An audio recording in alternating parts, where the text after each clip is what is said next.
1988 সালে প্রতিষ্ঠিত অয়ন সামাজিক সাংস্কৃতিক পরিষদ প্রতিষ্ঠার পর থেকেই জাতীয় শিশু একাডেমি, বাংলাদেশ শিল্পকলা একাডেমি, বাংলাদেশ টেলিভিশন সহ দেশের বিভিন্ন প্রতিযোগিতায় কৃতিত্বের স্বাক্ষর রেখেছে।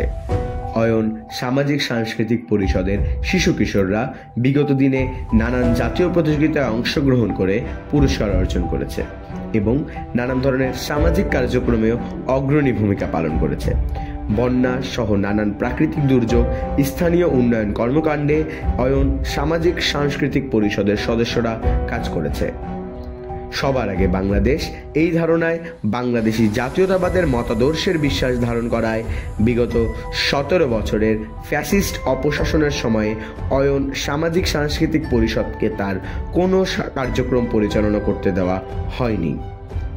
অয়ন সামাজিক সাংস্কৃতিক পরিষদের ব্যানারে কোনো স্বাভাবিক কার্যক্রম, উঠান বৈঠক, এমনকি সাংস্কৃতিক অনুষ্ঠানের মতন আয়োজন করতে গেলেও ফ্যাসিস্ট বাহিনীর বাধা পেতে হতো। ভিন্নমত দমন ও মত প্রকাশের স্বাধীনতার ওপর হস্তক্ষেপের এক ন্যাক্কারজনক উদাহরণ হিসেবে এই ঘটনাগুলোকে আমরা দেখতে পেয়েছি বিগত দিনে।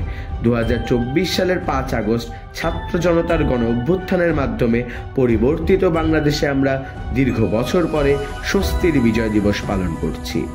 মনে হচ্ছে যেন হাইজ্যাক করে নিয়ে যাওয়া স্বাধীনতার স্বাদ আমরা উপভোগ করতে পারছি।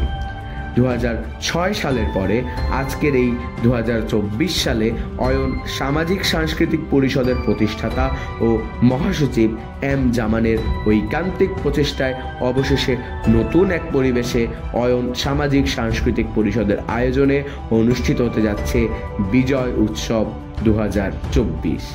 আমরা বিশ্বাস করি 1971 আমাদের অস্তিত্ব, 2024 আমাদের অহংকার।